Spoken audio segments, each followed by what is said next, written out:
I did bring a Snack, what's your snack. snack? My snack? Ooh, if I'm on a trip, you're gonna judge me for my snack. No one's gonna judge you for that. Wait. Right, so if I get to choose two snacks, right, already made snack, I'm bringing these new donuts they sell, and they're like 3 something over here, but they're called drum rolls, and they're like Okay. 1 gram of sugar and 10 grams of protein, but delicious. Okay, and then the other one I'm going to do. I like to get whole wheat tortillas and put peanut butter in them, and then roll them up and go, and that's it. All right. Thank you so much for sharing your Snap peas. taste. I love sugar snap peas. That's all I'm Anyways, hello everyone. Welcome to Quest Unplayed, where three of us just talk about Strawberries. fun stuff. I'm the co-host of Quest Unplayed, George, and today's quest is joined by this guy, Anthony. Hey, everyone. Down here is Zach, Hi! and we have another guest, Bryce. Yay! Yay, another guest! Very exciting, right? Got a frog on. Yay, we love talking to the devs. I'm glad I put on the branded merch. Oh yeah! Oh, I love that actually. Where can I get that? This is just for staff. This was like a really cheap. This is I a thought we were really staff. cheap, bad quality shirt we got made because we went to PAX in Australia last year. Oh, that's It's coming like up again. The isn't it? threads are starting to come out and everything. Like we should probably get new ones, but All right, we're not That's going coming- to PAX this year. Oh, okay. It's a funny thing of you feel like going to PAX Australia would be relatively cheap as an Australian, but because everything's so far apart, it costs me like several $1,000s to get down there. Oh and my gosh! it's like Oh, we're not doing it 3 years in a row. We'll Okay. probably go next year for Frogreign. Okay. But not this I mean, year. We'll maybe it could work be. on it. It could be like the same price if you actually go to like PAX West or East. We're looking. So Gamescom costs us Thousands of dollars to go Just- in your own state country? Yeah. The flights would cost us about $300 to $500 depending on when you book them. Obviously, this is Australian dollars, and then accommodation's going to cost between $1,000 and $2,000, Yeah, and then the yeah. ticket, if you don't get it for free, that costs. I think they're charging $300 to $500 for them as well this year. Jesus. And Oh then God. my gosh! that's You for know the what? game developer conference, and then I think Everything inside PAX me hurts costs right now. money as well, and then we didn't pay last year because we were Drinks? drinks. Yeah. Mhm. Some of the developer events give you 1 free drink, but if you know anything about game developers, 1 drink does not get you very far at a game dev networking event. So You gotta save Yeah. for that. Yeah, but I would love to be around a bunch of drunk game developers. Fun fact, I think I read like the other day, someone made a post about when they were doing GDC, uh-huh. and then they were trying to get like a book a meeting inside one of the hotels that's close to the GDC convention. GDC was charging them $15,000 to rent that 15,000? room for press and everything. I have heard that the 15,000, hotels near GDC are very expensive because people don't want to meet in the hall. They go, "Oh, Yeah. I met this content creator, I met this publisher. Oh, Yeah. we'll go chat at we'll either chat at a cafe or we'll go chat in a hotel somewhere." And yeah, it's pretty ridiculous. That's true. Yeah. GDC's Hey, in San Francisco. Hey Right? guys, I'm having an event. Meet me in the park underneath the bench. Cost me $0. Wait, GDC's in San Francisco, right? Yeah. There's Yeah. 2 of them. That There's makes an sense East in and San West one. Francisco. Yeah. There's East and West one. Okay, that I makes think sense. the other one's in Boston. I think. That place is Because I expensive. was looking at there's a group down here Yeah, called Screen Australia that funds like a group of devs to go every year, and I was sort of looking if I'm over there for GDC, can I, while I'm in the US, so I don't have to pay for flights twice, can I go to like the like PAX East or West? And I would have had to go from San Fran, which is GDC, and then I would have had to fly to Boston to showcase the game and then fly home. Hmm. But Yeah, even to like Gamescom in Germany, like the booth costs like 5,000 Australian dollars for Jesus Gamescom. God, my And then God. just to get over there, like just the flights is going to cost me 2,000. So just the booth and getting there, $7,000. I haven't bought transport, food, drinks, accommodation. I haven't bought any merch, none of that, and it's already at 7,000. So I'm like, oh, Oh cool. my God, Gamescom's dude. going to Everything cost me inside over me 10, hurts listening over to this. $10,000 to go. Yeah. I mean, these are literally the things that the indie game developers are facing. I mean, we do understand like these events have to kind of make some Make kind of money, profit. but- Yeah, they do have to make money because the rent and all that they have to pay off. But I don't know. I feel like, like- though, to me, and I guess this is the first time I wrap my head around this. I've never really thought about it until just now, but I feel like if you're wanting to have a really good event like PAX South, PAX West, Australia, whatever, you'd almost want to make it to where the game devs who have a legitimate product to put out there or something people are going to enjoy come. So make it cheap and easy for them to come because it's going to draw more people in who buy the tickets for the long events and more interest. You know what I mean? Like I feel like you'd Yeah. want to make it like stupid easy. They kind of don't have to because there's only. Yeah. I mean, Yeah, it, this is fill- the it fills reality. up to 100% capacity every year with Yeah. a massive wait Yeah. list in case Yep, anyone yep, drops yep, out. yep. It's still That I makes me personally depressed. knew half a dozen developers from my city that were in the wait list to pay for a PAX booth last year yeah. in Australia, PAX Australia. And last year there was way more indies than they normally do because Nintendo dropped out last minute, and they had this big show floor spot that Nintendo was meant to fill that they had just filled with indies. So there was a lot of indies there last year, and even then there was a massive wait list to get in. So what you're saying is Minimap needs to have its own thing and then not charge people very much. Yeah, the more events, the better. I mean, there's a couple there's a few smaller events popping up. Like I know we've mostly participated in Steam events, which are online only. Most of them are free, and you just sort of have a slot on a store page on Steam. And if the event organizer does a good job and there's enough games in there, then you get a front page featuring, and you get way more traffic than you do at like PAX. Any of that And stuff. Yeah. So like we went to PAX Australia last year and we got about 500 wish lists from it, and it cost us several $1,000s to go. And we've been in several online events that are free that we've actually had to do nothing for, that we've got like 1,000 or more.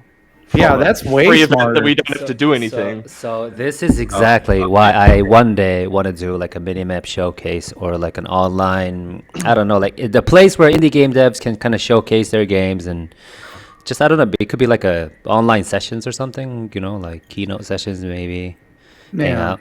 So that'd be awesome. Yeah. I mean, I guess the only thing that makes me sad about that is I like going to the physical stuff too, though. Yeah, I guess so. There was Yeah, really yeah. good time. Yeah, makes sense. And obviously, like part of the reason you go, you don't just go to PAX to be like, oh, I want my wish list to go Yeah, up. exactly, Like obviously that's a part of it, but like we had over, because we went, so it's over 3 days. There's 8 hours of the public each day, and then you have an hour of press beforehand. And we had 2 demos running at the same time. So, and our booth was full the entire weekend. So for all 3 days, for all 8 hours.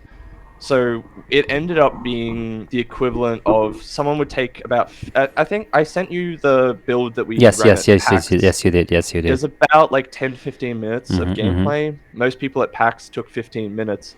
We would get around, it was like somewhere between 2,000 and 3,000 people played the demo over the PAX weekend. So we got a lot of valuable feedback and play testing and Right. stuff like that on top of the wish lists. But it is a big cost thing. And obviously we met a lot of cool devs. We spoke a lot to our booth neighbor, because you sort of have this like big wall in between you. We've got our poster and our setup on this side, and then opposite the wall we've got them. You become So good friends. we met lots of cool people. Yeah. But Yeah. it's expensive, especially as an indie. Like we went Because you guys don't have that like what a big game has.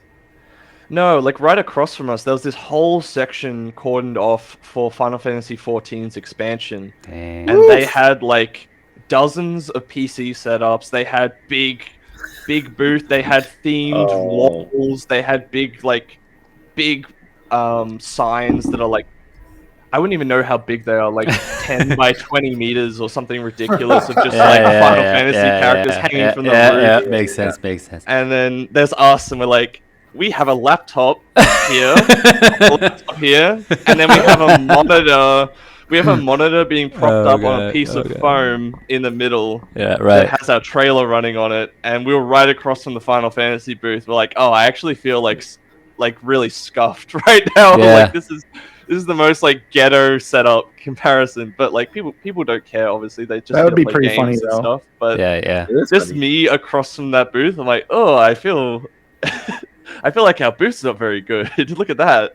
But And I feel, and also like those big companies, they're probably like sponsoring the event as well, so they'll probably pay more than they have to, or filling up the spaces, I saw the prices for some of the smaller versions of those booths, and they are expensive. Yeah. They are like, that's like $100,000. Yep. Minimum, not including staff, equipment, the signage. Like it's insane. And they say gaming, and they don't they don't put more money into gaming. It drives me nuts. Yeah. I mean, That's a big thing in Australia as well. So we've got grant funding sort of recently. It used to happen and then it stopped in around 2016. I was actually considering moving to Europe to do indie dev because it'd be easier for me to get funding in Germany as a non-German citizen than it was for me to get any sort of support in Australia. Our programmer that was working with us, especially towards the start of production, was also German. So we were kind of like, if I can't get it, he could probably get it, and I could just like sleep on his couch or something. But like I was considering moving to Europe. Good morning, boss. Yeah. That's funny. I'm paying him, but I'm sleeping on his couch. It's like. But no, they ended up bringing it back. So I'm in Queensland. That's the state I live in. So for us, we've got Screen Queensland, and then there's also the federal one called Screen Australia, and they do grants that you can apply for. And we've actually received a grant from Screen Queensland for our vertical slice, and we also received a grant from Screen Australia for our alpha milestone, which isn't publicly anywhere. We do have plans coming up, but I can't say specifics just yet. I think I said to you, I was like, yeah, I could have showed you more stuff if we did this chat in like a month. Right.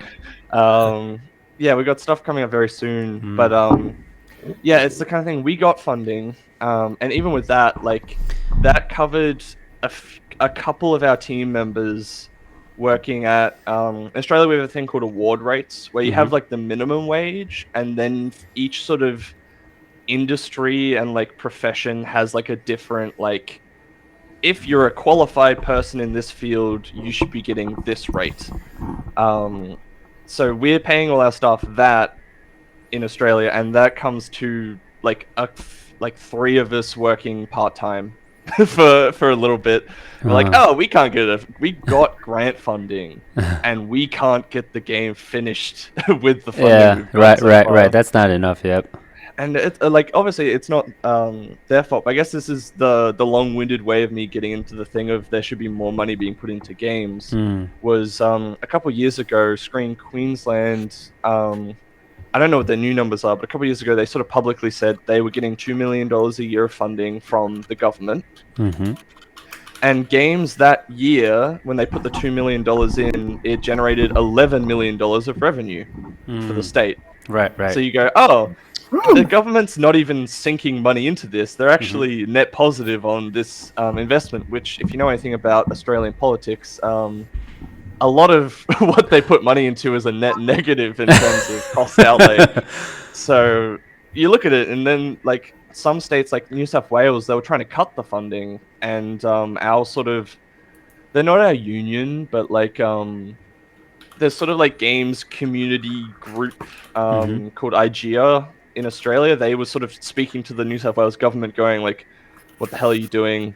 it's making you money, why would you cut it? Like, I would understand if it was a cost-cutting measure, Right. in the sense of if it was losing money, but it's like, guys, we're making money from this. Why would you cut it? Just leave it. Like, just you don't need to give us more. Just leave it. Like, it's fine. So Wow. it's a very interesting thing of. I'm sure it happens everywhere, but obviously my experiences in Australia is you get a lot of people in positions of power that are older and or don't know about or care for video games. Them video games, I tell you.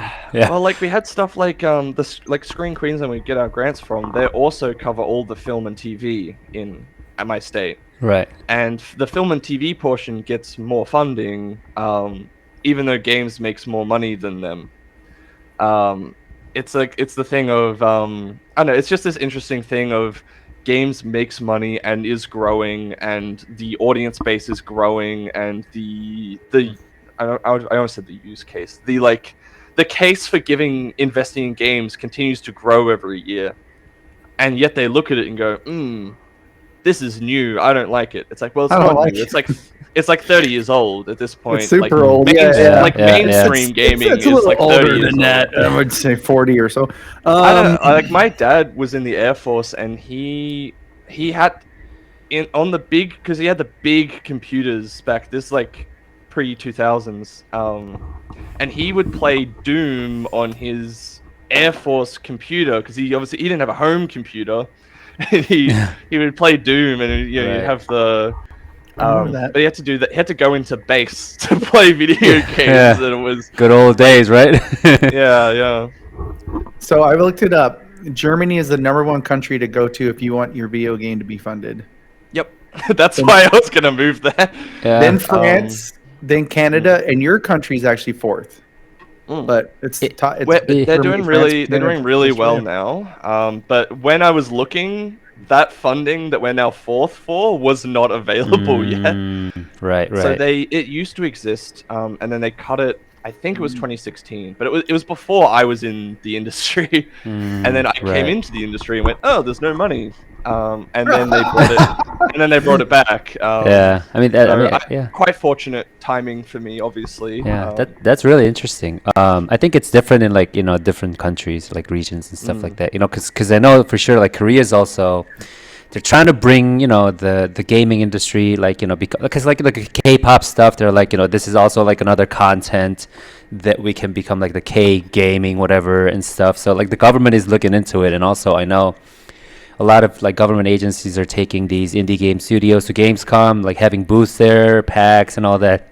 But I think it's still not enough. But I think it's like growing, it's still behind a lot of different regions, but it's trying to grow it because in the 90s and early 2000s, like video game was considered like disease, like addiction in Korea. Because like in Asian countries, there's like addiction/disease that these young generations are like spending hours into games.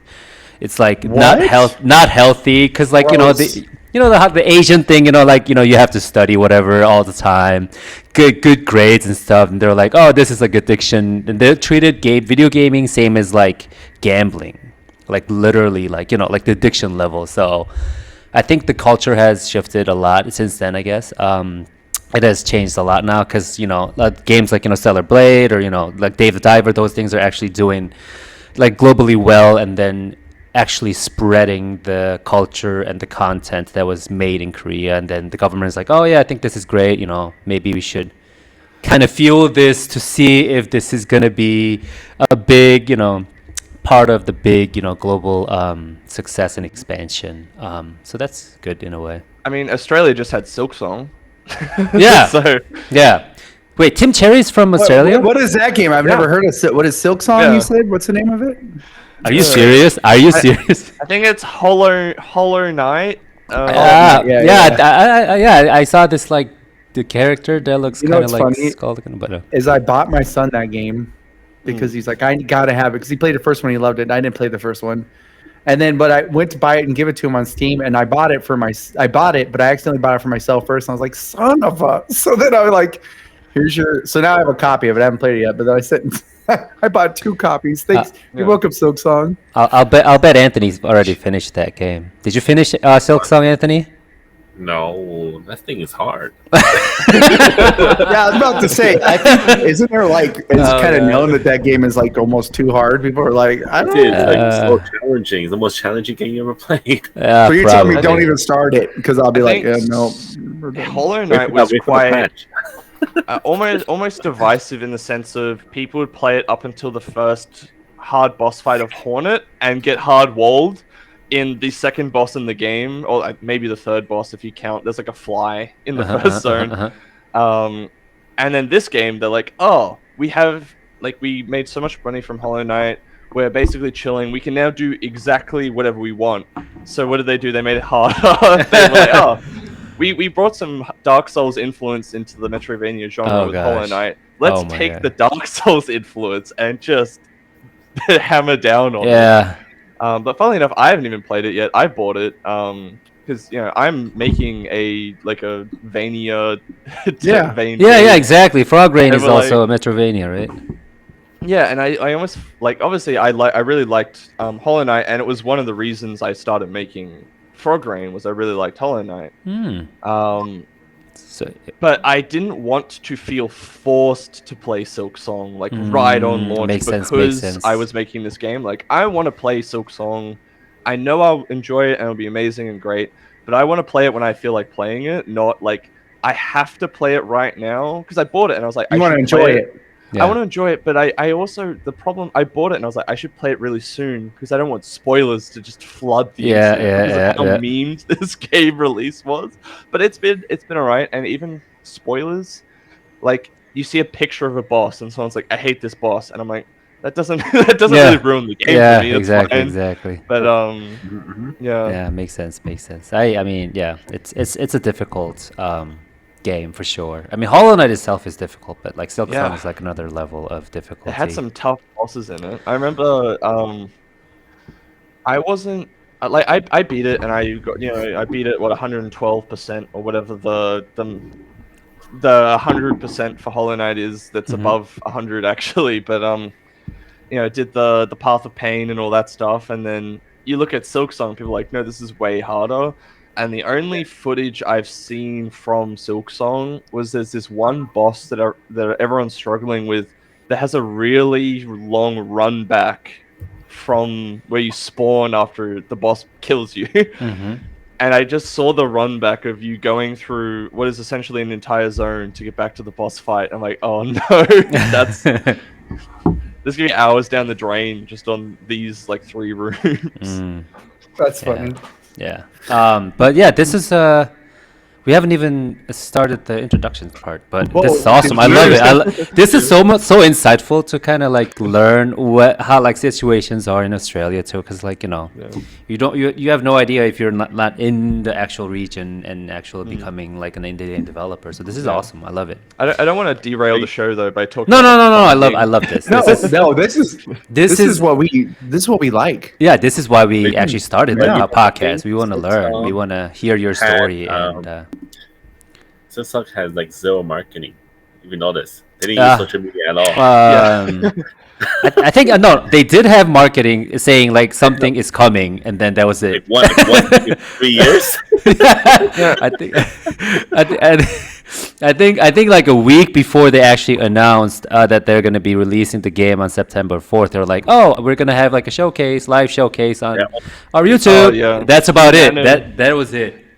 The amount of games I saw being like, hi, we have to move our launch date now. yeah, exactly. They're like, oh, Silk Song is here, bye. That's what you saw. Yeah. When Silk Song launched, everything crashed. Yeah, everything crashed. They crashed Switch and Steam stores. Yeah, it did. And Xbox store too. Yeah. Damn. Oh, and Xbox. Okay, I one of those stores anyways. No, I'm joking. What was it on Was it on Day Pass or no? The Xbox Game Pass or Game Pass? Yes, it was on Game Pass. Oh, it was on Game Pass. Okay. Was it on So Game Pass? then Xbox paid them a lot of money. Then probably a lot of money. Well, at Gamescom, which is where they did the first event in forever for it, it was at Team Cherry didn't have a booth, but they were at the Xbox Yeah, booth and the Switch booth. And I had a friend who, we sort of have a little group of a few action adventure Metroidvania devs just on Discord, and he sent photos of him in the back of the line at Gamescom at the Nintendo thing. He's like, yeah, there's like a 3-hour wait until we get to play the 15-minute demo of Silk Song. I'm like, oh no. Oh my gosh. They Sounds probably about had like 20 Nintendo Switch 2s or something. They Like, had a at lot. least. I saw pictures of some of the inside. Nintendo had like at least 2 rooms, and all of the consoles just had Silk Song on it. Yeah, No I mean, other yeah. Nintendo games were there. I don't even think they Yeah. had Donkey Kong on there. They're just like Silk Yeah, Song all on every Silk Song. monitor. Yeah. Should have been. They might have had Donkey Kong somewhere, but every picture I saw of the Switch booth was just They- Silk they- Song all over. They should it. have just had like a entire hole dedicated to Silk Song. Like a They Silk probably would have Song filled the hole, Yeah, yeah. exactly. But anyways, I gotta do what I gotta do. So before we started, but this podcast is This podcast is sponsored by Minimap, your ultimate gaming hub and a gaming companion app. You can sync your game accounts and do just everything on gaming. Got the You sponsored could do it video. all Yes, sir. except for. I don't know. Go ahead. Except for what? Nothing. I don't know.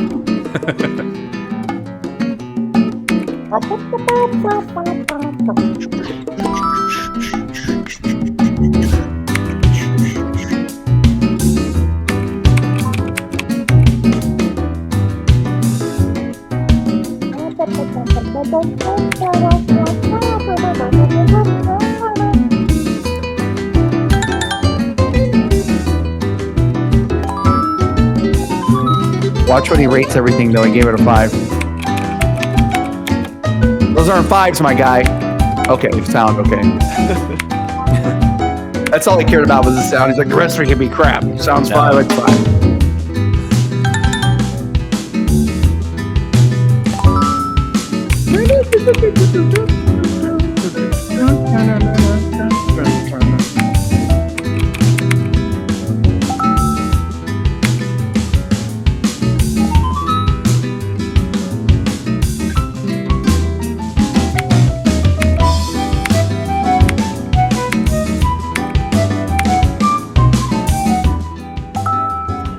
Who's that? You're all.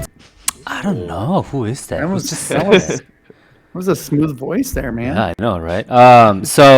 Bryce, I know you kind of did talk about the social media side of things, like before we started.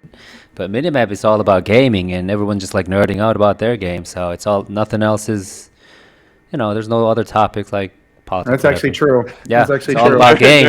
That's not even. He's not even giving me a pitch. That's the Yeah. reason why I found Minimap, because I was Yeah. tired of being on Twitter and stuff and looking Yeah. for stuff. And then I was like, oh, there's a place where I could just talk about video games and I don't have to worry Nope. about stupid crap. Yeah. I was Yeah. like, Nobody else Whenever we talks about post anything. when we post on Twitter, we go on there and go, "Oh, nice! Here's the people I'm following. That's cool." And then you just see some random thing and be like, that's why I don't like Twitter." exactly. You're like, Exactly. oh, this ruins it for Yeah. me every time.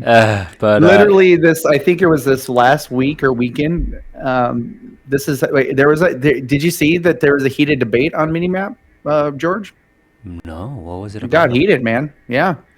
People are trying to decide who was better, Wukong or DK. And I was team Donkey Kong the whole time. Whoa, that was. So people were like, Wukong's the best. I was like, I gotta go DK. I'm sorry. I'm just There's only throwing one it reason to say this. And Wukong Huh? to Super Smash. What'd you say? Wukong to Smash. And Wukong to Super Smash. That's the only way Super to handle Smash? Yeah, no. I still got to go for when it comes down to overall favorite monkey games. I'm going Donkey Kong. Just saying. Oh, so it was debate over like which is the better monkey game, like Wukong versus the. Yeah, DK somebody one. posted Okay. something about it being the best game about a monkey or something like that. And so Oh, he's like, shoot. actually, Donkey Kong's better than Wukong. And I was like, oh, snaps. So I had to get in there. I had to be like, yeah, Donkey Kong is better. People are like, yeah, Wukong. And I was like, these are the debates I like to have. Yeah, I know, right? I mean, this is actually a healthy debate. Like, it's all about gaming. Yeah. Well, you can definitely tell that people like the retro, like Donkey Kong stuff, and some people are like, Wukong was so immersive, and I'm like, but Donkey Kong throws barrels. Yeah, Well, I pretty guess they're fun. both right in that sense, I suppose. Yeah, very, very true. Hey, you gotta agree with me. Your Donkey Kong's more of a Metroidvania if you think about it. Okay. All right, we're cool. I don't know. I feel like Wukong at least has like ability-based progression, right? Yeah. Or like a key. How dare you, sir? I'm joking. Did you ever play? Did anybody here ever, besides me, play Donkey Kong World on Super Nintendo? The one where Donkey Kong World.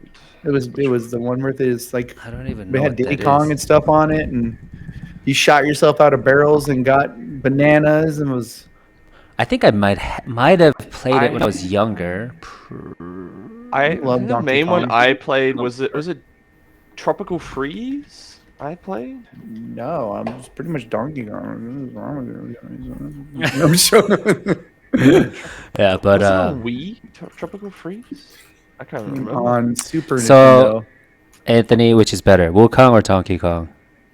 Don't you say Wukong. It was Donkey Kong 64. Anthony.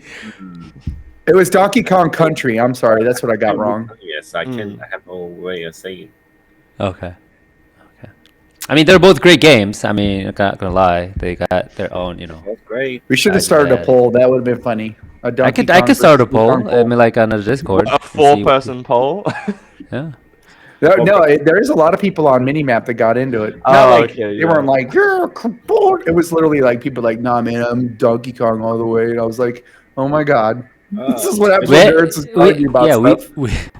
We definitely need to add the poll feature on Minimap. That'd be cool. I'm Wukong definitely gonna versus Donkey bring that Kong. up. Who's the better video game monkey? I mean, Yeah, but anyways, that's like a debate of the century. I don't know who's gonna win.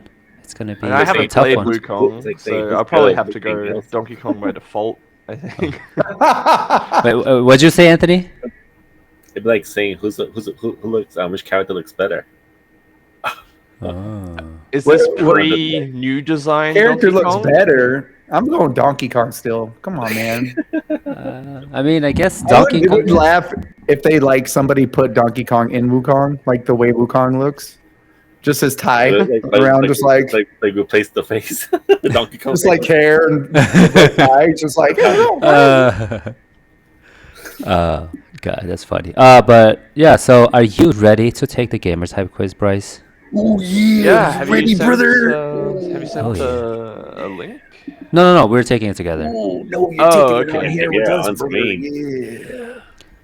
Are you ready? Yeah, they're actually over This is gonna 4. expose me, huh? Yeah, a little bit.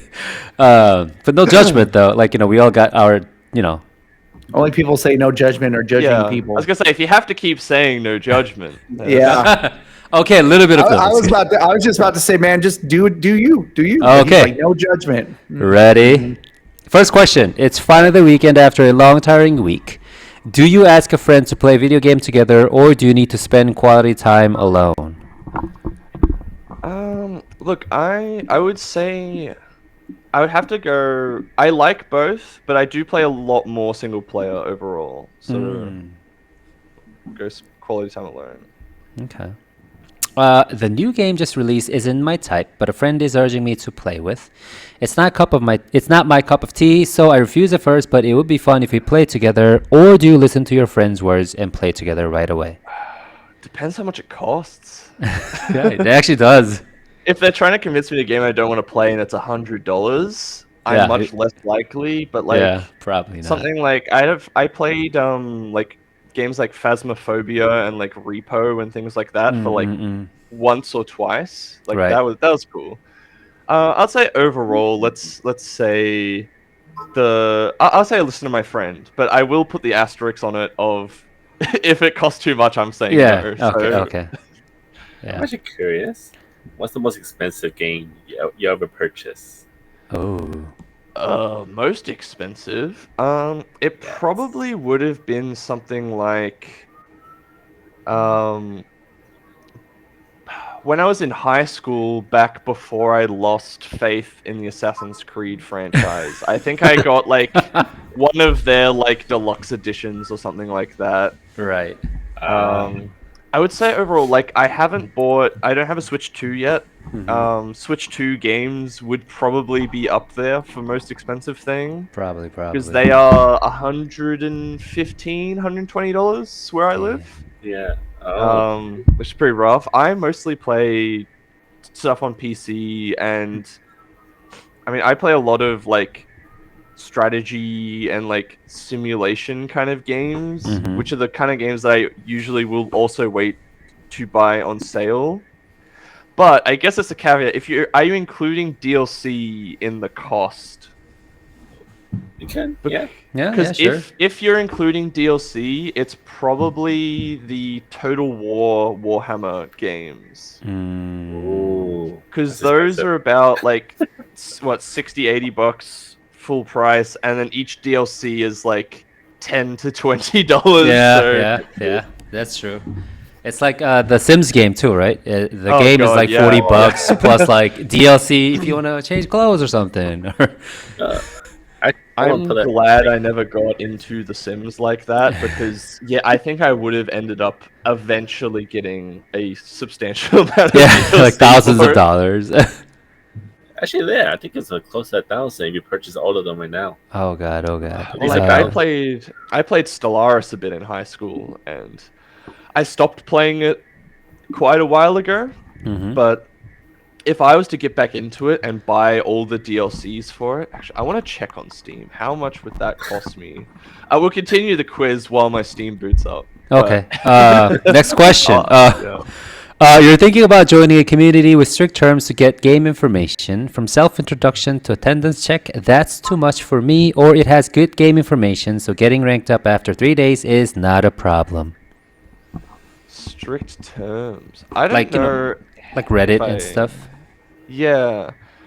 I guess it's fine if I'm actually interested in the game. If it's a kind of thing where like I just want to like get an answer to a question or something, I don't really want to do all that. Yeah. But if I'm actually part of that community, then that's perfectly fine for me. It helps filter out bots, which I don't want to interact with anyway. So I'd say it's no problem if I actually want to be involved in the community. Okay.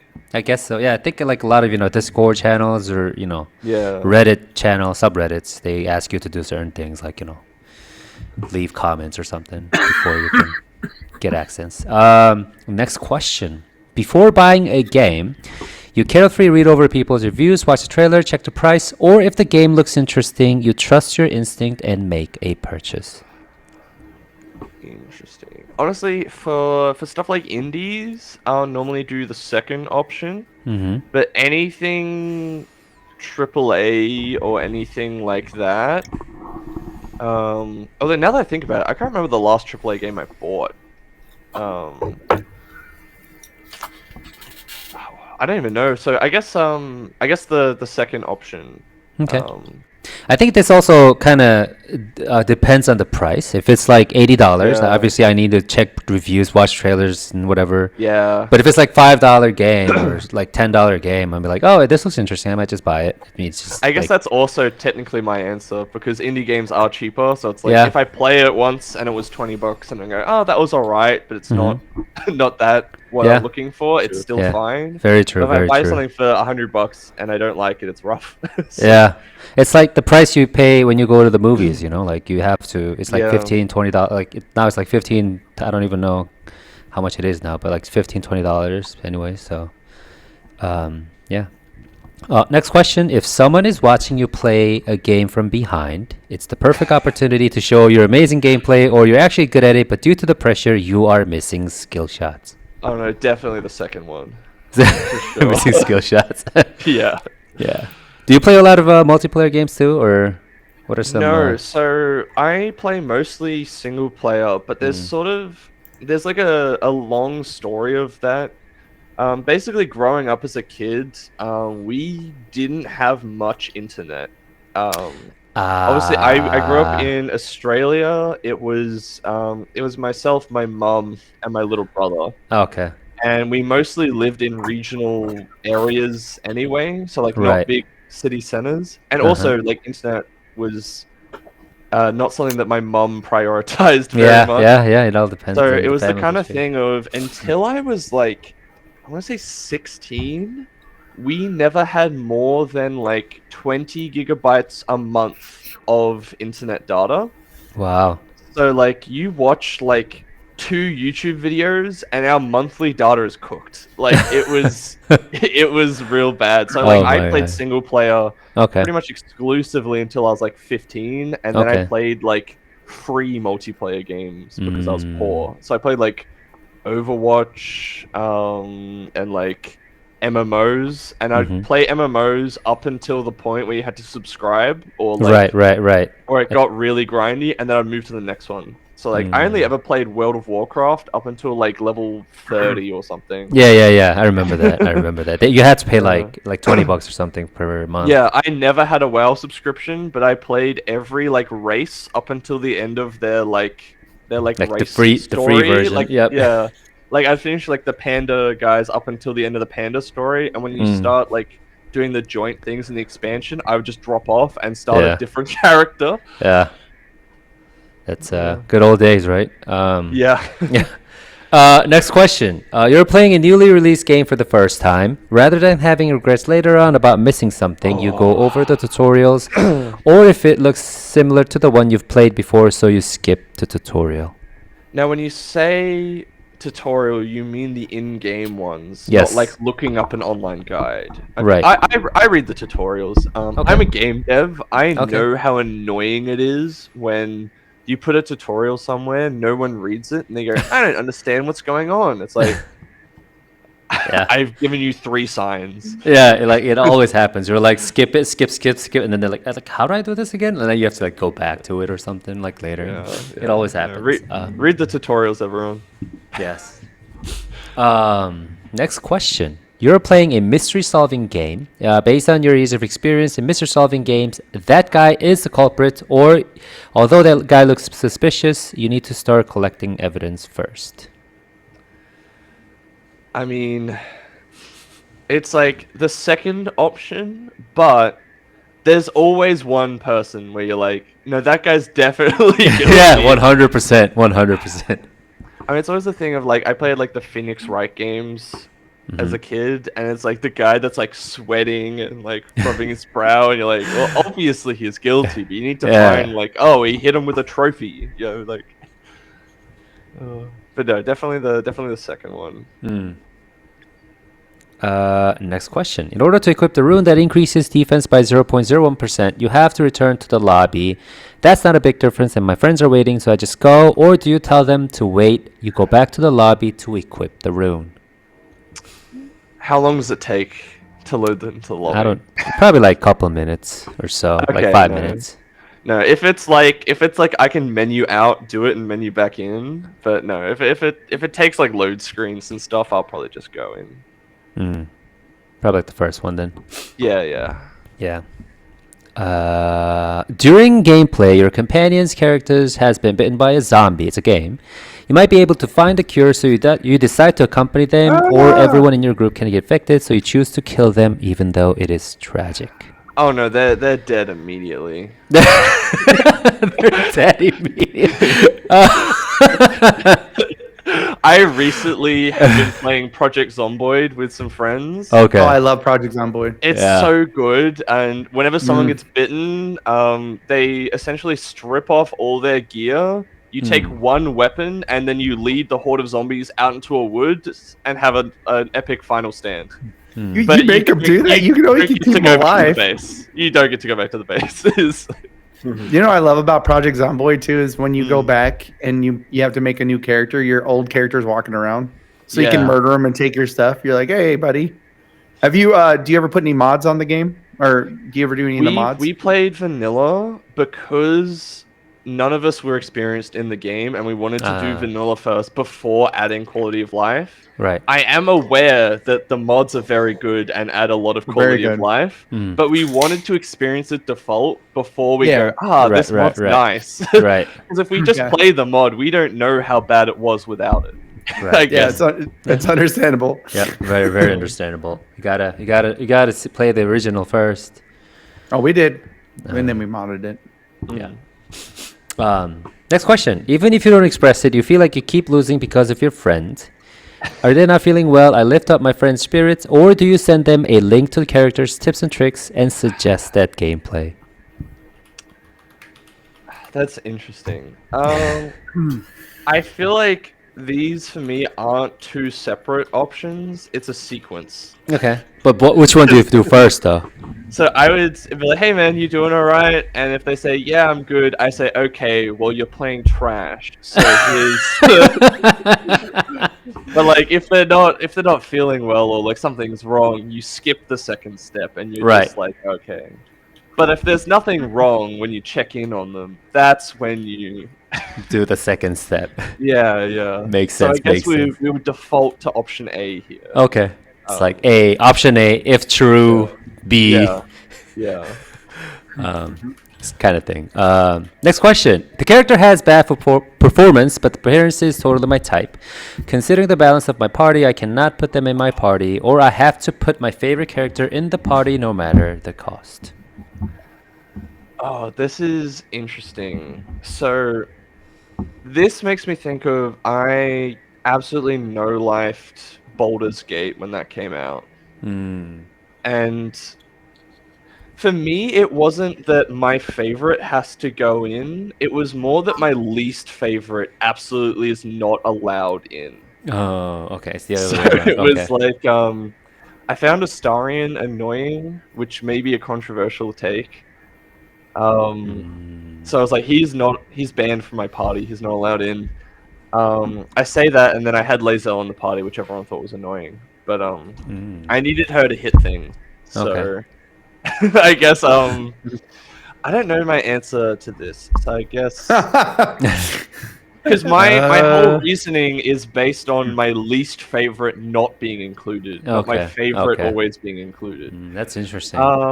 I would say considering the balance of my party, I can't put them. Oh no, actually, never mind. That's wrong. I was thinking specifically like Baldur's Gate, but thinking back to like Mass Effect series and things like that, I always had Garrus in every time. Garrus is my boy. Oh yeah. Yeah, So yeah. I think I have to put my favorite in, No matter the cost. Okay. Yeah. Makes sense. Next question. Your current desktop is messy with tons of icons, but it does not affect your gameplay, or you hate chaotic things. Your desktop is neatly cleaned. I'm a hybrid of the two. I hate chaotic things, but my desktop is messy. Oh. Oh gosh. It's in this state, but I don't like it. Okay. So I guess we'll have to say my current desktop is messy. Okay. I'm not happy about it. Okay. I whenever we make a build for Frogreign, I drag it onto my desktop and boot it from there and stuff like that. So I've just got like shotgunned across my screen is just a heap of like folders from like February to like October that I haven't put. I have a folder on my desktop that's like Frogreign builds that I'm meant to drag them all into. It's everywhere. Yeah. I mean, it happens to everyone. I mean, I try to I have sort of like neatly organized folders, but I never use them. Like I'm always like desktop, download desktop, and then I have like desktop filled with like these files that are like screenshots and all that. I'm like, okay, I gotta delete these or I have to put it into the folders at some point. But that's never my game dev is organized, but it's also got it's meticulously organized until you get to the end of the file tree, and then the thing at the end of the file tree just has like a bunch of random stuff in it. Yeah. Like, I have like 6 like cascading folders in my like Frogreign art on my like computer, but then you get to like let's open marketing materials. It has 128 items in it, and they're just loose, like named, like the classic like artist thing of like it's got a random string of letters as the title. Final one copy, like it's... final one. Final one, stuff like that. Next question. Before getting into the game, you search the internet just in case you end up missing achievements, or you have never played a game for the achievements. I don't play games for the achievements unless when I play games like casually completionist, I want to say. Like if I'm playing an RPG or something that has quests, I like to finish all the quests. I don't care about the achievements as much as the content, if that makes sense. Yeah, yep. Makes sense. But if I finish a game and I've got like 38 out of 40, I'll then go, all right, how do I get the 2 I missed? But like if I do my casual playthrough, which I normally am like relatively completionist in, and I'm like not even close to getting all the achievements, I don't care. I don't care. Okay. So I would say the second option is. How many achievement will Frogreign have? Ooh, good How deal. Good many? question. That is an interesting. I think it'd be the sort of thing of we'd have one for each main progression step. You know, the ones you would expect. And then we would sort of sit down and go, what would be cool and what would be funny to make as an achievement. So, like, there could be one for dying in a spike pit 100 times. Like, Okay. that would be funny. Yeah. like, Yeah, like die 100 times, yep. Yeah, a like, specific way. Funny. No, yeah, you get to the end of your game and you go, oh, I only fell in 6 spike pits. I guess I've got to jump in this pit 94 times. Yeah. I love that. I want to see the 100% speedrun of the game where they have to like optimally fall in spikes throughout their run. That sounds so sick to me. I honestly want to see Anthony stream this game because I've seen Anthony play Metroidvania the other day, and then he was like frustrated so much, and that was funny to kind of watch. Are you talking about the? Did you talk about the? Are you talking about the time he was really upset about the game and he went and pushed that old person down the stairs? Or Yeah, that one. yeah. Just kidding, everybody. He never did that. Remember, Anthony, you were playing this like music related like Metroidvania thingy. Like you're like dying every single time. You're like you're swearing. You're like, oh fuck, oh shoot, like what the. Mother! Hey, George, what's up? Welcome to the stream. You die 100 times, achievement pops up. Yeah, exactly. You have to stream Frogreign, Anthony, for real. I'm gonna come to it and like laugh so much. Not for fake, for real this time. Yes. At this one. I can say we will be doing a public playtest Okay. very soon. Okay. But yeah, we can't reveal specific details about it, and partially that's because we haven't got all the dates finalized yet, so it'd be very silly to announce the release date that doesn't exist. But we will be doing a public playtest, which will be available for free on our Steam page during the length of the playtest.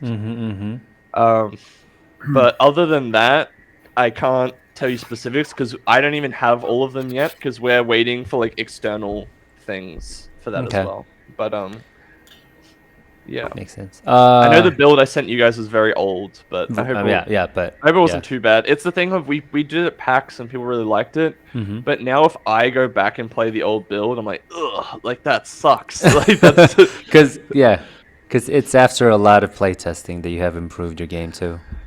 Yeah, we've spent the last like 4 months not really adding much content, and it's like just polish and like bug fixing. Okay. So that's good though. Like that's the exact reason why you do playtesting. Yeah. We don't want to do the public playtest, and the only feedback we get is like a crash report. Like that's you want to make the game stable enough that I actually get feedback about like the design or like the level or the gameplay, rather than I got this game-breaking bug, and that's the only feedback for the whole thing. Oh gosh, that's that'd be such a waste. Yeah. Last question. You, who happen to play lots of games, you play a game you feel like playing at the moment from your collection, or you have a gaming schedule on when to beat a certain game?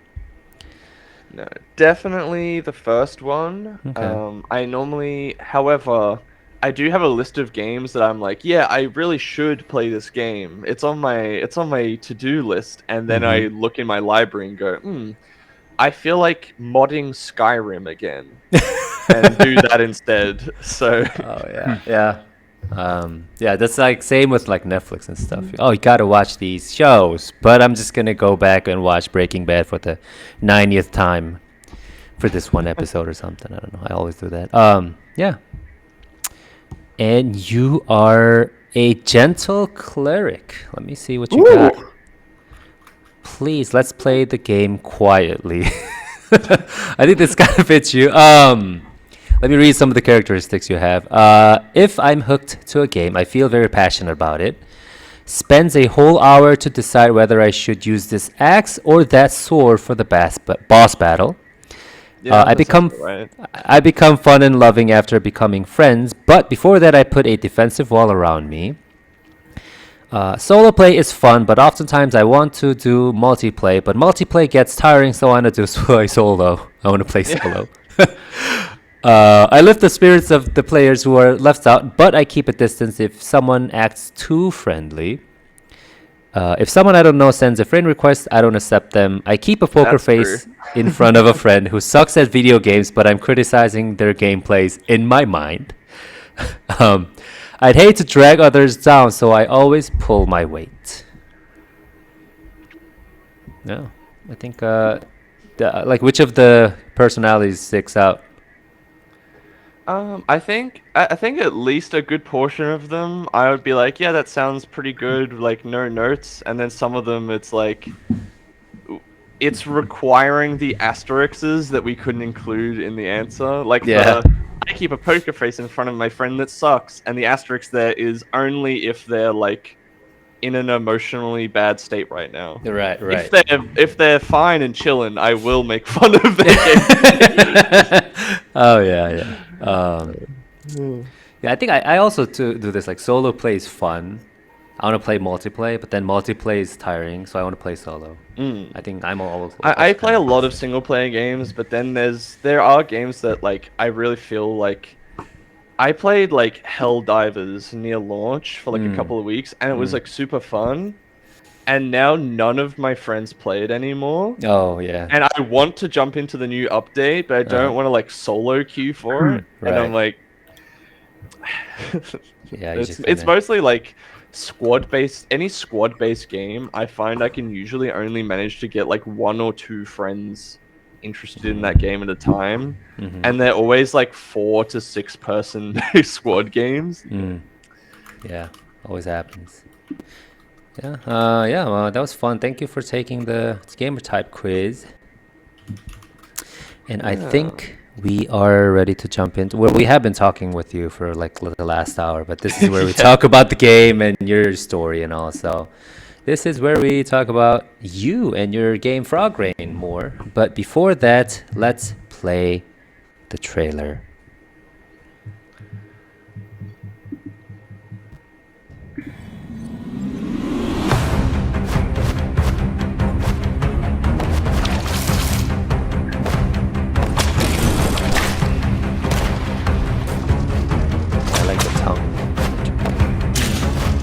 I bet you.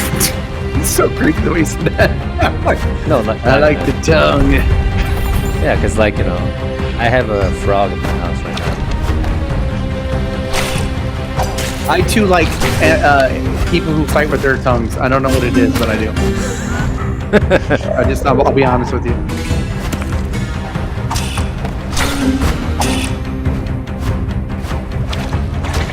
Look at that! Look at that! Oh shit! Whoa. Gotta kill it.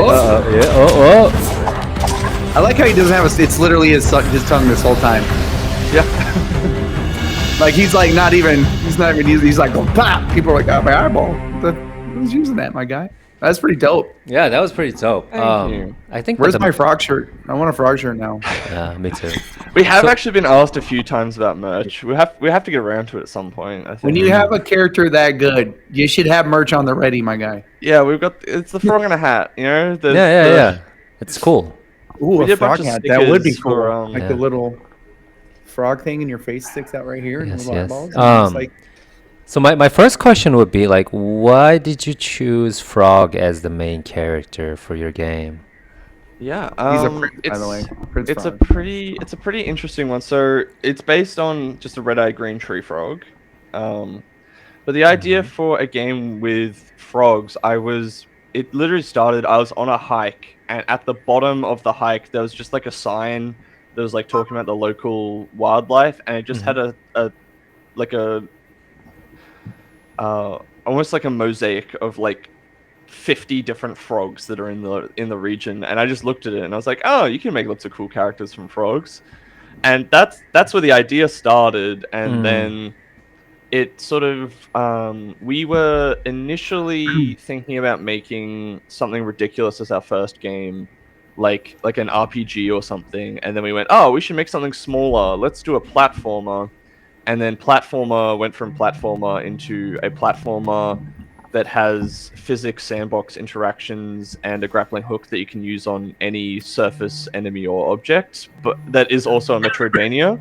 But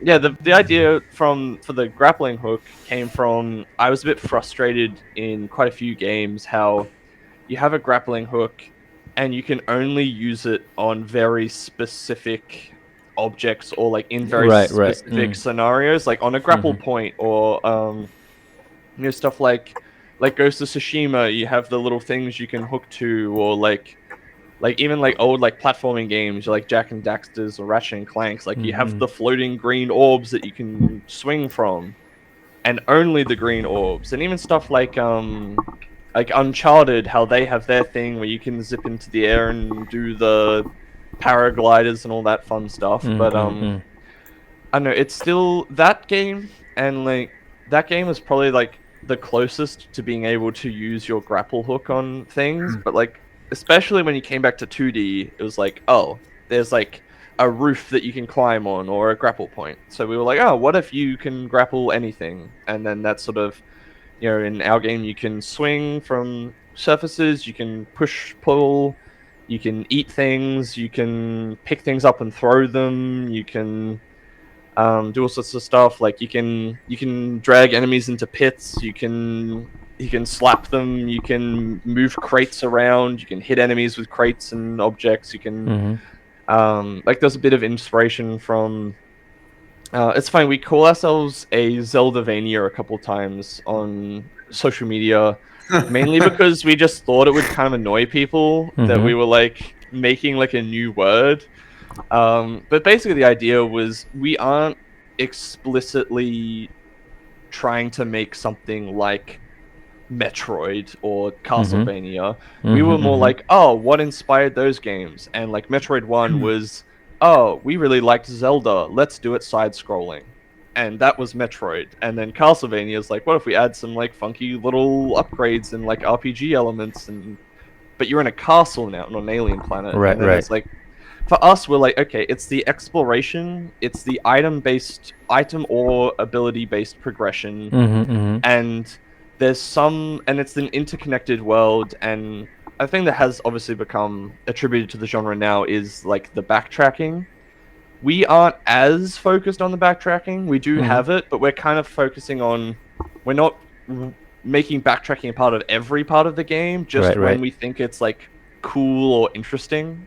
Which I know is a weird thing to say, I guess, but it's like when backtracking is interesting, but you get a new ability, there's now a new way you can get through this zone, or there's now, but like not just in the sense of you can go through this one door now. It's more like we're trying to make the abilities in our game have multiple uses. So like the grapple you get can be used to open levers, to interact with levers, to do stuff in combat, puzzles, exploration, traversal. It can be used in several things. So you get one ability, but it doesn't just do one thing, which is one thing that I didn't like as much from the Metroidvania genre as a whole, is like the okay, I got the acid swim ability. That's great. There are 2 acid pools in the game.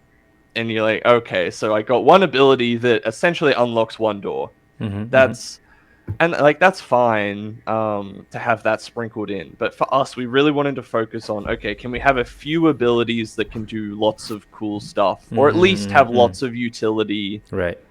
and become part of your base movement. Like, obviously, wall jump and things like that like add a lot. But you go, okay, like how do we make everything we add, or a lot of the things we add, have several purposes? So you go, oh, that movement ability I just picked up is actually really useful for combat or for this specific puzzle room I'm in. You know, that was sort of our approach to it. And we're also inspired by not just older Zelda games, but newer ones like Breath of the Wild, where you have the Sheikah Slate, where you can pick up things and move them around, and it was like the sandbox elements of like you would have like a goblin camp or whatever they call them, bokoblins or whatever in Zelda, and there's several approaches you can take to that camp. You can shoot your arrow through the campfire and it lights things on fire, or you can throw bombs in there, or you can, that sort of like, our game isn't like a sandbox game like something like Noita or something is, but it has like sandbox elements within the encounters themselves. So that's something we were really going for with that.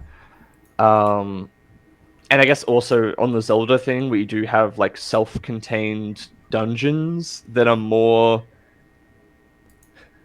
like linear is the wrong word for something inspired by a Zelda dungeon, but like it's once you're in the dungeon, the only thing stopping you from getting to the end of it is basically how good you are. It's not like you get halfway through a dungeon and go, oh, I need the double jump ability, I have to turn around.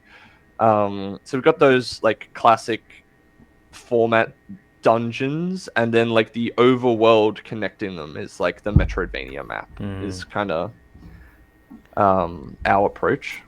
So you were inspired by a lot of different like games. Yeah, I love it. I love it. I love it. I think that's why I think developers also have to kind of play games themselves, so that they know like what kind of elements they want to kind of implement into their game and bring it into their game, so that they can create something a lot more people could enjoy as well. And even like outside of games, like isn't that, I think that's a big thing from like, was it Miyazaki and people like that, where they're like, you can't make good art about nature or exploring nature if the only thing you're inspired by is games that have nature in them. Like, no, you need to look at the trees. Go touch grass. Go touch look grass, at the trees. So you can make. You got to touch grass to make good grass. You know, you got to. Yeah. But like, even like being inspired by other mediums like books or film or music, or like you shouldn't be just contained to being inspired by your genre or your medium, because you'll end up just making a completely like derivative work. Yes. That's very true. Yeah. So I think that's pretty interesting, because you actually did go to, like, when you were hiking, you were inspired, like the whole idea started when you went hiking, not like when you were playing a game. So that's exactly proves the point for him too.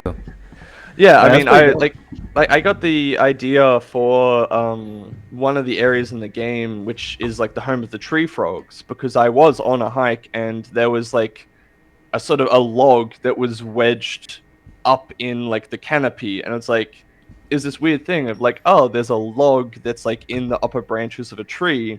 That'd be a cool spot for like a tree frog town. Like you can imagine there'd be a bunch of frogs in that thing, and like, I didn't Google like tree frog house on Google Images and try it.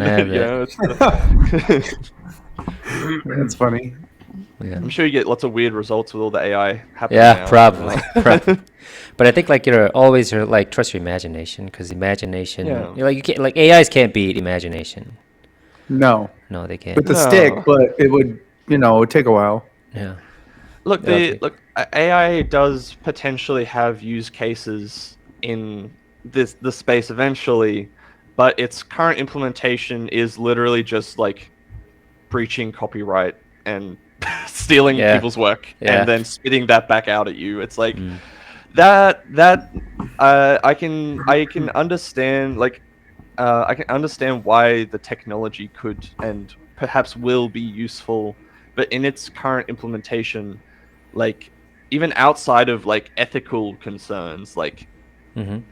it's not really good for anything other than like regurgitating information that's already been made, or like brainstorming 100 mediocre to bad ideas really quickly. So like at I this think point, I think it the depends thing on I the can prompt, see, but yeah, like, but like the thing I can see for it in terms of like the creative pipeline is like before mood boards. Like it's like way like you can't I don't know, like yeah. it's interesting, but yeah, I don't, especially with like all the copyright stuff. Like if you can make a completely ethical model that only uses your own source material, or source material that is specifically licensed to be used for this, then sure. Mm-hmm. But yeah, it's very interesting for that. But Yeah. we'll see where it goes. I'm not of the opinion that it will go away, and I'm not of the opinion that it will be useless, or even that it is useless. I just don't think it is viable for creative works, or especially creative works. I'm gonna get a phone call. I'm gonna decline that. So Popular I'll, man. I actually think it was my dad. Uh-oh. So let me just, Sorry, Dad. Sorry. that's fine. He can wait. I mean, Tell him AI made you do it. He can actually share his experience of playing Doom at the base. Yeah, right? true. Yeah. Hey, speaking of that, one thing I love my AI for is sometimes when I don't want to talk to people, I do the little AI button. I let my AI talk to them. I'm like, how long would it last? Would they hang up? Would they answer the question? I just don't. I don't answer calls from anyone I'm not expecting a call from. Yeah. This is. I wish I, remember. I wish If I you had that don't- luxury. If you don't have a call scheduled with me, and your call is actually important, you can leave a message. I haven't gotten a message in about a year, so obviously every call that I've not picked up is not important. So Yeah. that's I get it. Yeah, I think I actually do agree with that too. Because if I get like a phone call from like a number that I don't know, like I might answer it or not. But like if I don't answer it, they have to like call back or like leave a message if it's like something important. look, he always every answers my call. time. He always answers. Every it. time I have answered, it's always been a scam. So Yeah. I just don't. Yeah. I like to that's- wait till it's like 12 at night for George, and I'll call him like, I cut my finger. What do I do? And I'm just joking. It's bleeding everywhere. You can do that. And he just answers. He's just like, go to bed. And I'm like, it's not bedtime here, Like buddy. Band-Aid. Yeah, but yeah. So I think I mean, I really love the design of the game too, because like it really feels like you're like inside of this like cave almost, like like the worlds of the frog cave. I like that you can pull stuff with your tongue. Yeah, too. that's yeah. It almost kind of make you feel like you're Spider-Man in a way. Like if you were just beating people with the tongue, that's okay. But as Yeah. you started using it for like grappling and pulling stuff, I was like, okay, yeah. Because I've always daydreamed about being able to do that, but it's just like, it's not long enough. But I keep pulling on it, trying to, What? It's like the Mr. Fantastic like stretchy. Yeah. That's it. That's it. It sounds like I'm joking, but I always did like the characters who like whoop people with their tongues. Like what's that? What was the girl in My Hero Academia that was a frog? The frog one. the And then there's I Frobby. can't remember her name, but and then I used there's to love her. There's the Pokemon Greninja, which has his tongue. Oh, like, I wrapped love around him it. like I a love that scarf. guy. Yeah, that guy's dope. I don't think they use And- their tongue, and but the they've got it Pokemon- like wrapped around them. Like, And the Pokemon Lickitung. well, yeah. Yeah. that too. I was just like, man, how cool would it be if you got in a fight with somebody and you just walk up and you're like, just slap them with your tongue, and they're like, what the? You're like, oh, you just been like lifted with your tongue. Dude, People that are would be so weird though. Like I don't. Lau, you're gonna have like. I wouldn't be able to fight. I wouldn't be able to fight back. If somebody just slapped me with their tongue. I'm like, Psychological. whoa, warfare as well. what happened just now? And they're like, I would "You just- score this. I'm like, I got slobber all over my face, Oh my guy. my- I that's quit. disgusting. You win. You win. Oh, that's probably. Yeah, I'll probably I like think turn we did around. want to and leave have.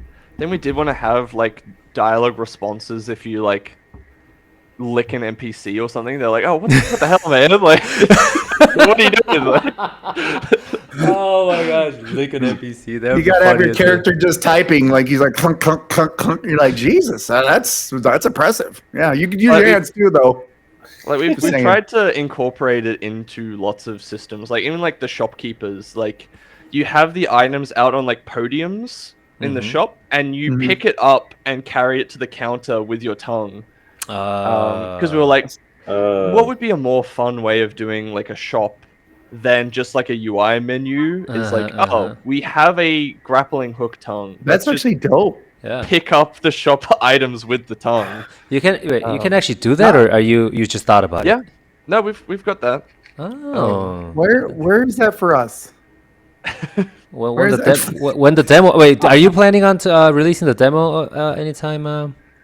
Not a demo. Like we're doing the public playtest, which is like, I guess a demo of sorts. But it's essentially the idea is we want people to playtest it. Yeah, hopefully, obviously, we get some audience from it. But the idea is we have mainly all our playtesting thus far has been internal or at like physical events. So I feel like I'm wobbling my table somehow. So this one, like we're hoping that like thousands of people will play like the public playtest. Oh, and right. We're gonna get a ton of just stupid bugs and issues that have never appeared for us, and but that's what we want, because we want that. We don't want that happening during like Steam Next Fest when we have a demo out and we want people to be like, hey, this demo is to encourage you to buy the game. Right. Whereas the public playtest is more of a, hey, this is basically us gathering feedback about the game. If you think the game looks cool, this is a chance for you to give like early feedback to. I'm not saying like every piece of feedback will directly influence development, but like if 1,000 people give the exact same suggestion, we're probably gonna look at it. Yeah, but, 100%. Yeah, we're also trying to get involved like speedrunning community as well, because we think we've got a game with a physics-based grappling hook. So we're like, speedrunners are gonna get up to some absolute shenanigans in our game, and we want to encourage it. Like my philosophy on speedrunning in our game is it's not an entire like it's not a bug, it's a feature in terms of like clipping through walls and things like that. But for us, our ideal is we're gonna patch out bugs that are in speedrunning stuff only if we think it's like not cool. Like if speedrunners are all doing this one really boring skip, I'm patching the skip out. But if they're doing a really cool skip, we're leaving it in because it's cool. That's why I don't want you clipping through a wall and getting into the final boss. That's not allowed. But you can infinitely jump across a chasm by like licking a box at frame perfect timing. Then that sounds pretty cool. So we'll leave that one in.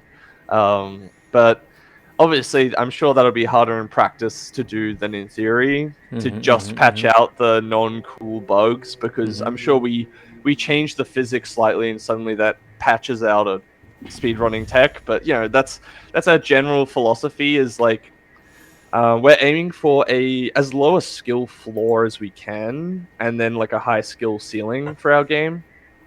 Obviously, we can only push the skill floor so low with like a physics-based platformer without just having boring challenges. Handing it to them. Like we try to onboard as well as we can, and we sort of give the player like most of the first zone in terms of platforming is quite easy.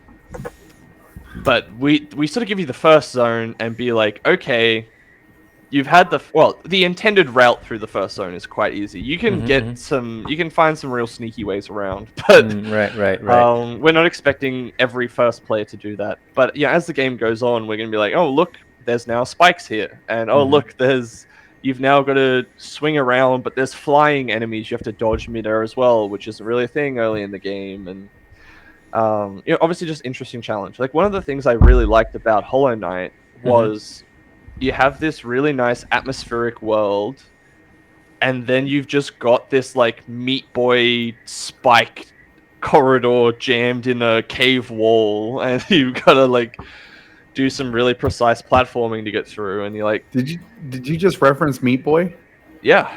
Okay, just making sure. Yeah.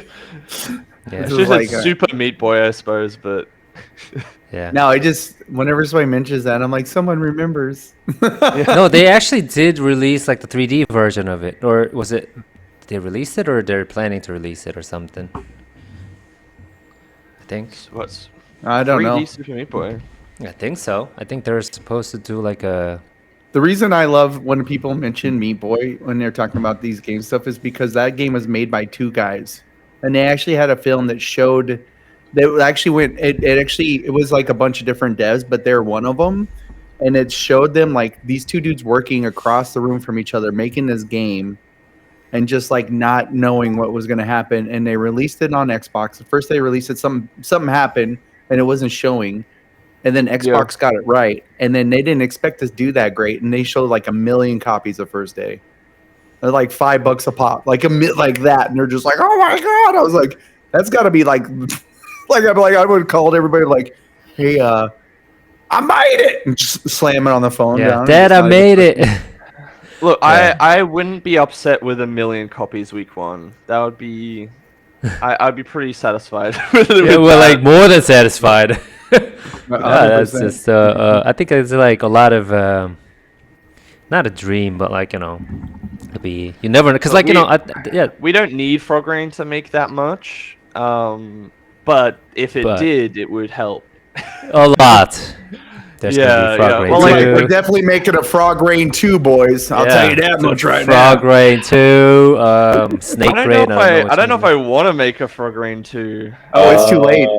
No, I'm just We joking. honestly, the Frogreign 2 might not be Frogreign 2, but we do the same thing that Hollow Knight did, where we go, okay, what are all the things we wanted to include in the initial release but didn't have time or money to do? We'll add that in as free updates afterwards, and then we're done. I don't know. I don't see us being able to, like, we could do more story wise and things like that, sure, but like in terms of gameplay, I don't see how we could like massively expand upon like what we're doing in 2D. There's always the option of Frogreign 2 is a 3D platformer. And Yeah. do like I know Celeste didn't do it, but the Celeste team made for like a game jam. They made like the Celeste 64, and it was like the Nintendo 64. It was like the Mario 64 style like game with like the Celeste movement mechanics. Like we could do a Frogreign 64. That'd be kind of neat. But For the retro fans.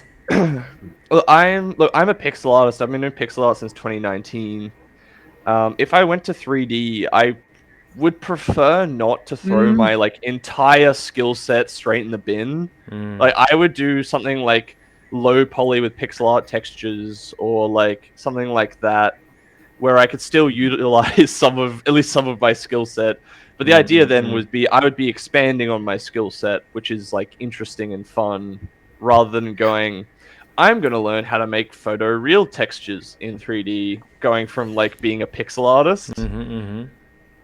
But Yeah. yeah, we're not on the next game yet, but Okay. yeah, as all game devs do, we've got ideas. Yeah, I feel like there's a lot more ideas that come out of or indie game devs than anybody, to be honest with you. Yeah, because You guys are always coming up with new stuff. You're not caught in the rut of, Yeah.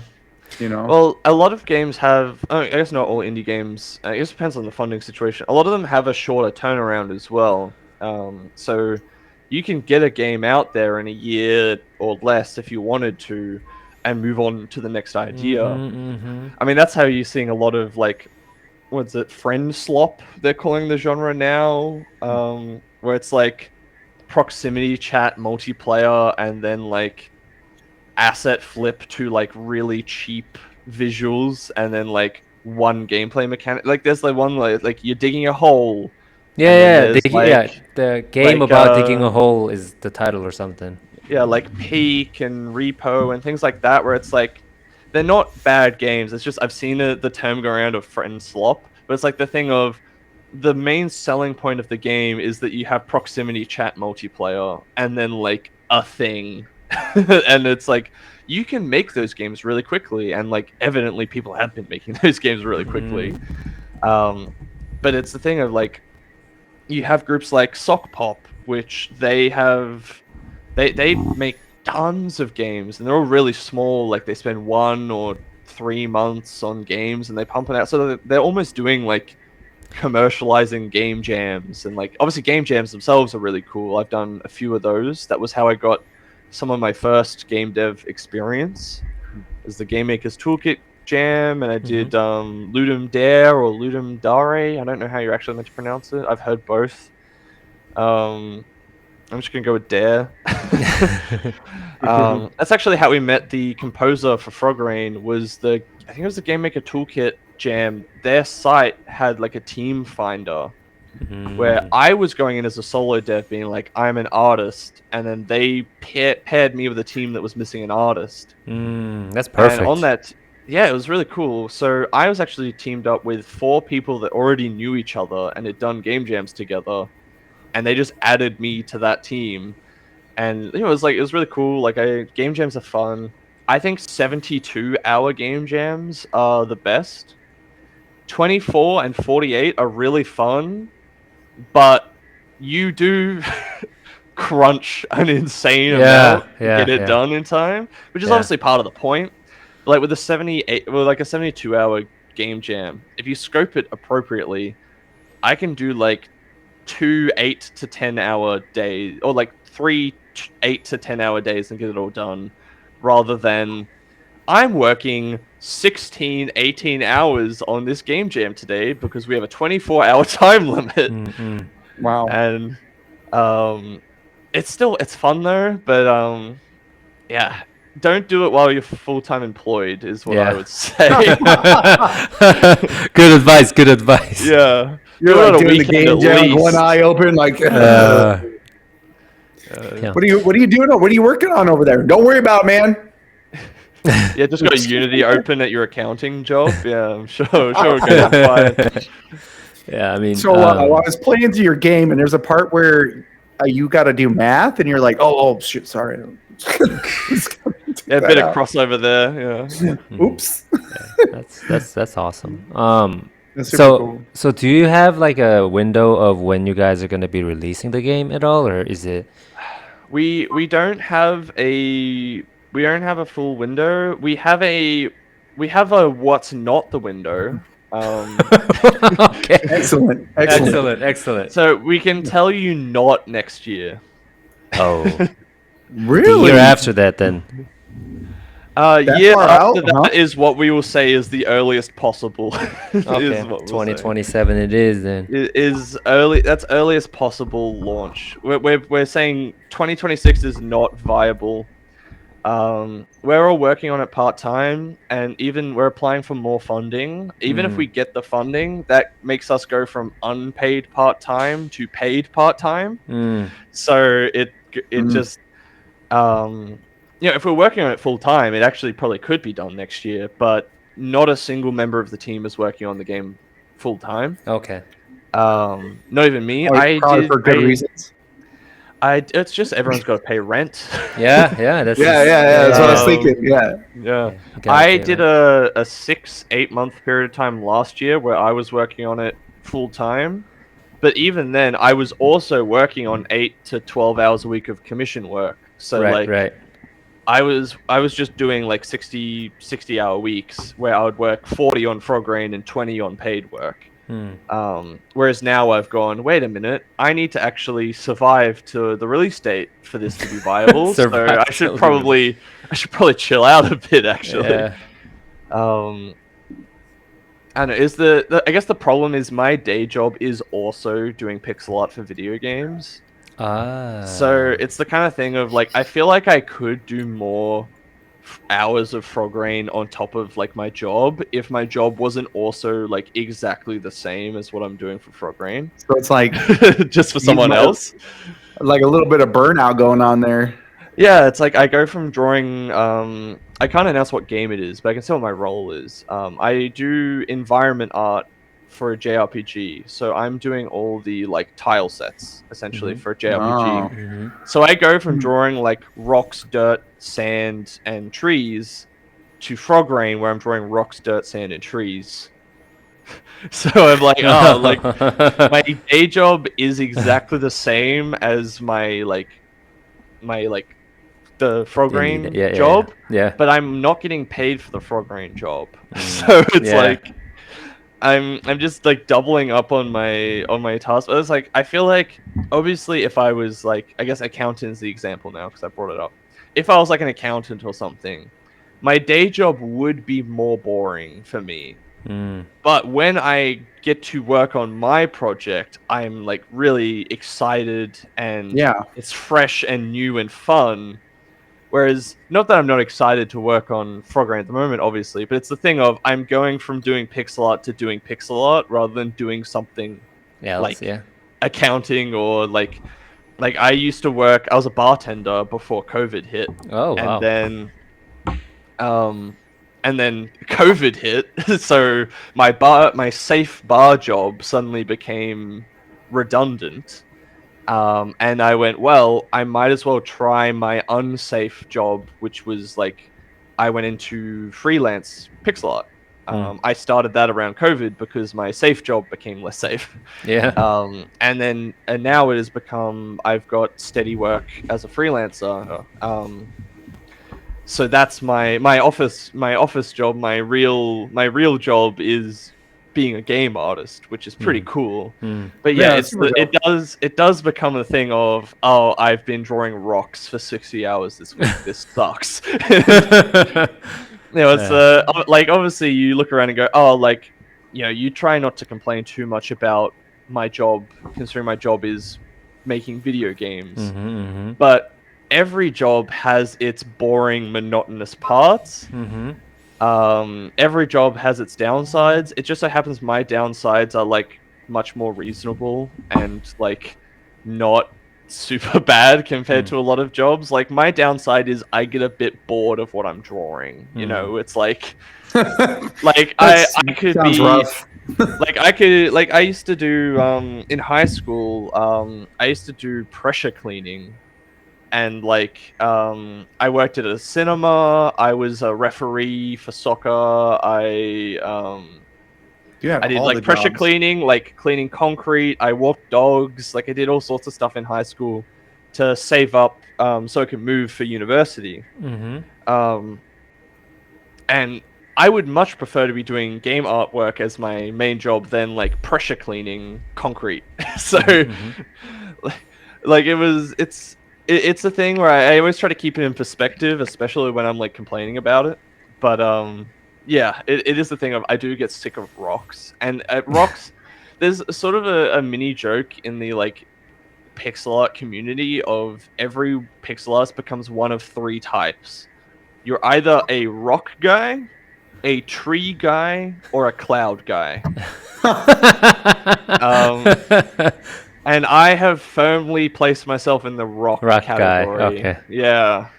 I do really like trees, but I keep getting drawn back to rocks out of I was like, let me try drawing trees, rock. yeah. You're like, these trees are cool, but rock. Much funner. It's the thing of Solid. trees are a great break from my rocks now though. So it's You gotta try the clouds sometime too.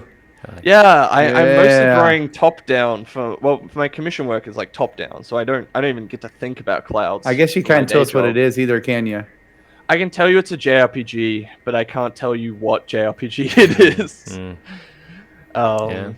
That narrows it down. A Yeah, lot. you've There's got a yeah. nice old genre there to pick out. Yeah. Well, there's only so many it could be. Yeah, there's only so many unannounced JRPGs in development right Probably. I mean, there's got to be like at least like hundreds category. Like if you think Yeah. about like globally, it's gonna be like maybe thousands, or if you count Yeah. like all the indie studios too. Well, it's like what is it? was it 19,000 games were released on Steam last year, something like that. I heard it's gonna be 20,000 this year. So Look, they throw that number around to scare you as an indie dev. I'm already scared. I'm not even a Deb. Look, you should be scared, but it's No. I can't remember I don't want to like spout random numbers from my head, but there's a second number that makes it much more reasonable of like only like 30% of those or something have like above 10 reviews. And like only 10% of those have above like 30 reviews or something like that. So it's this thing of there are 18,000 games on Steam, but a lot of them, look, I would hope I'm not competing with all of those. Yeah. I would hope that I would at least be getting into the 10 review category with Frogreign. yeah. I'm expecting at least 3 reviews from you guys, so that'll be Okay. that puts us a third of the way there, right? Yes, I'll do it. Yeah. Gotta do But it. yeah, it's the thing of like it's so much like the thing with like wish lists on launch as well. Like there's the advice going around of you should have 8 to 10,000 at least. The problem with all that stuff is your launch is relative to exactly the people you are launching with. So it's not a thing of you have to have this specific number. It's that your number has to be better than the numbers of the other people that came out in your week. So like I mean, that could makes sense. I could have 100,000 wish lists and then drop the same day as Silk Song and bomb my launch. So it's the thing of like obviously I mean the main advice is get the number as high as you can because the higher the number the safer the number. But like yeah, it's like the advice of like 8 to 10,000 to get on the discovery queue or like the new and trending, new and up and coming tabs on Steam, and like that's a good roundabout measure, but you can still hit that number, and if there are bigger games than you that week, you just get knocked off. So it's like you were talking about like Super Meat Boy before, like they just like it sold 1 million copies. Like even like you look at like Hollow Knight, like they didn't do like a super comprehensive marketing campaign. They didn't do they didn't get massive press coverage, and they just put it on Steam and they were like, oh, it sold 200,000 copies. That's interesting. And then Switch was like, hey, do you want to be in the Nintendo Direct? Or like Nintendo was like, hey, do you want to be in the Nintendo Direct as like one of the indie launch titles for Switch? And they're like, oh yeah. And it's just like, like what timing that was. Like that's insane. That is insane. Also, you got to remember like Team Cherry. I think there are like 5 people working or who worked on like Silk Song or something. Their core team was 4 people. Yeah, 4. It started as 3, and then they brought on a 4th. I think for Hollow Knight. They have other contributors. They have people that helped out with the art pass. They have people that helped out with coding tools and things like that. But like, if you look at the list of all the people that have like helped on Frogreign, you go, "Oh, that's a big studio." But then if you see how many hours those people have worked on the project, you're like, "Ah, this person credited for helping with art did 3 hours." You're like, "Oh, okay." He was there. I think he was in the. He brought us coffee. Let's just throw him in it. Let's just give him. Remember that guy who came? Like we wanna help, or like we want to include everyone that like helped out on the game, right? Because obviously they helped on the game, they deserve to get credits. So we're gonna have stuff like play testers, and our play testers list is gonna have like 20 people on it. You go, oh, that's a big. You know what? My girlfriend has 9 siblings. And I have a sibling, so you're like, cool, there's 10 playtesters, excellent. And then you know it'd be funny if one of the game development companies like credited the pizza guy that brought him pizza, like, hey, what's your name by the way? And he's like, John. All right, John, last name? All right, thanks. And then you just see in the credits like pizza guy. Like John delivered pizza. You're like, thanks, John. You kept us fed. Hey, I've seen plenty of games. They include like their pets, their kids, their spouse, all that sort of stuff in the. You got to include all of them in the credits. Thanks for not making my day hard, Dad. Thanks for raising just me, Mom. The believing in me credits, like But I think kind of time to wrap up things. But do you guys have any other like last questions for Bryce before we kind of go? Bro, this is one of the fastest, longest ones we have. I just know. realized how long we've been doing this. I know. Yeah. It's like It's been almost so 2 smooth. hours. Bryce, you're smooth as butter, brother. We're just chatting. Yeah, smoother than butter, I would say. Yeah. I was just getting, I thought we had another couple hours ago. Eee. A couple hours so- might be pushing it a bit long, I think. But So you're not leasing this game next year though, right? not next year. Okay, so we have to wait longer so that I can do stuff with my tongue. Yes. Well, Yes. you should be able to play test this year. I just can't tell you the exact dates Okay. yet. So we gotta join that playtesting, Zach and Anthony. Yes, Queen. Yeah. Yeah, so we'll obviously be posting about that everywhere furiously, but you'll be able to see it when it's up. It'll be on our Steam page. There'll be a nice little join playtest button. Or I think it will say request to join playtest, but for the playtest event, I'll be setting that to auto accept everyone that requests. So hit the button on our Steam page and you'll be able to play. It'll be... Yeah, it's like I can't tell you the exact dates. You're like, it sure will be sometime before the end of the year, though, is kind of where I'm at the moment. But we'll be making announcements about it. Like I said, I would tell you, but we literally haven't got the like start and end date finalized because we are working with other like external partners for the event. But yeah. That'll be fun. You will be able to play Frogreign this year. You'll be able to play the playtest, give us some feedback. Yeah. Hopefully not break it too much, but yeah. Yeah. So You're like, but I did wishlist you, so I'm gonna be looking for that thank you. playtest. Yeah. Boy. I don't know. Just because you're wishlisted, you probably don't get like the email that like when we put a demo out, you'll get an email being like, the game you've wishlisted is a demo. Yeah, but right. You won't get the email notification for the playtest. Oh. So you gotta just join the So Discord. we got Discord it? Yeah, just We've got a Discord, and then obviously we're on most of the socials. We're currently most active on Twitter, much to my disgust. Okay. It's okay. We It's okay. understand. We I all get get it. it. I mean, yeah, We you all got get like two Twitters or X or whatever you want to call it. Thing. It does have a really good indie gaming like place.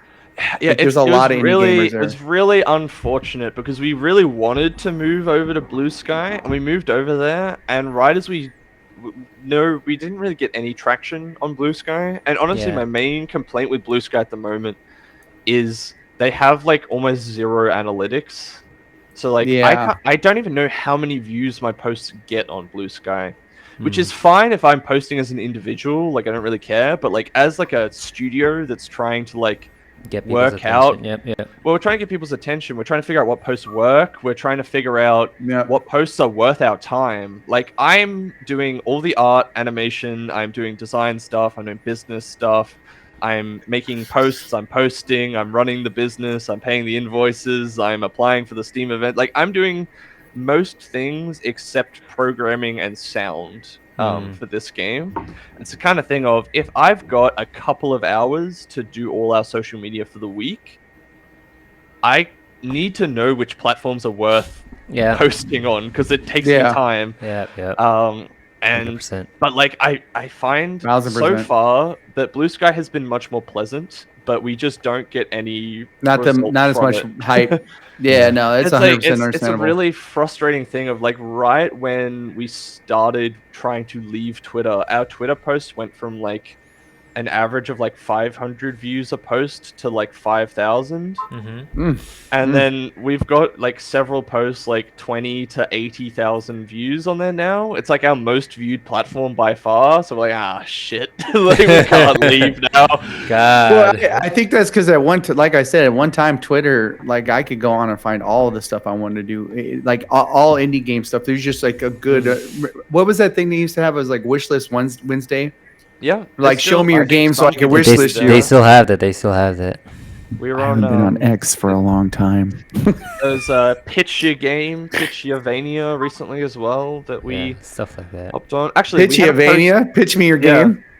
We actually had That's pretty one cool. recently that got almost 30,000 views where we made a post being like, "Oh, Silksong's $20. I don't know if we can make our game $20." And we had a friend, the devs from Lone Fungus. I don't know if you've seen them. It's a Metroidvania where you play as a mushroom.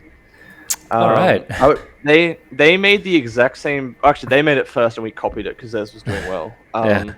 But they made a post being like, you know, we don't know if we can price our game at $20 anymore because Silksong priced at $20. It got like over 1 million views. Dang. And like we were included in like Reddit threads in the Metroidvania. Did you say Lone Fungus? Yeah. Yeah. Yeah, Awesome. it's a fungus, that's for sure. Yeah. Yeah, well, like we got 100%. like press coverage. Like there was like he got in like Nintendo Life and like journalists and like we got covered recently by like some like I've even seen Super like cute. someone linked us like an Arabic TikToker who posted in Arabic about our posts on Twitter about the game being $20.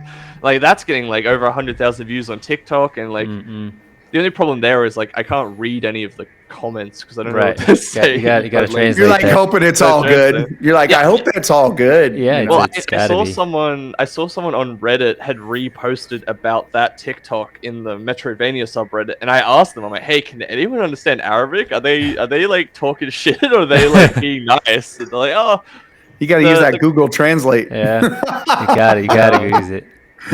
it was fine. They were basically just trying to drum up views about it. The comments were all fine. Like the comments on our post were like really positive, way more than we were expecting from Twitter and Reddit. But like everyone was good. like super positive. Where they're like, "Yeah, Silksong's an outlier. We know that is way too cheap for like how big it is and how much value it is." I think that's a good charm to it, though. You know what I mean? The fact that they put it out there and they're like not trying to pull your leg off with it. It's well intentioned of them to price it at that price because they like, yeah, we don't need the money, and they already made a conservative like $100 million from Silksong already. Yeah. Just based off like reviews and like store traffic and stuff, they've already made plenty of money. Yeah, good enough money. But like, it's the thing of based on the value proposition of the game, it could have been $30, and no one could have complained in good faith about it, considering how many hours of content it is and the quality of it. Yeah. But like, the idea is most indie games sit in the like $15 to $20 category. Obviously dependent on regional pricing, but like in US and Europe or most of US, Western Europe, and Australia, it's around that price. And then we sort of looked at it and went, I hope this doesn't make people go, Silksong was really good. Everything not quite as good as Silksong should be cheaper than it. Which people seemingly were not thinking that, which is good. Yeah. I think too, like it brings back a day when they used to price games by, hey, what do we want to get out of this, and what is also fair to the players? Yeah. You know what I mean? Not just like how much money can we get. Yeah. Yeah, like for us, if we price the game at $30 Australian, we take, with no publisher involved, we take home like 2/3 of that. We lose over 30%. Actually, we probably lose half of that without a publisher, and then with a publisher, we take our half, and then you half it. But yeah, it's interesting. I'm sure Team Cherry are not worried about it though. They're probably on a yacht somewhere now, having a great time. But yeah, I didn't mean to. Silksong 3. Yeah, Yes. on the boat. Yeah. Yeah. So I whoever. didn't On the mean boat. to derail your outro, by the way. I did. No, Oh it's yeah. fine. Oh. Yeah. Yeah. What time is it? Jeez, Uh, George, you um, let this go on too long. I know, right? You guys were talking, so I didn't want to kind of. He's hungry. But I'm anyways, hungry. if you guys are actually watching this, just go wishlist Frogreign and check it out. It's a Thank you. Metroidvania when you play as a frog and you get to use your tongue everywhere. So that's fun. And That's got to join be the fun. Discord if you want to be on the Yes. playtest. Yep. Playtest coming up. I don't know. Which soon. I Very did. soon. Yeah, Very soon. Because I want to be Very on that soon. playtest.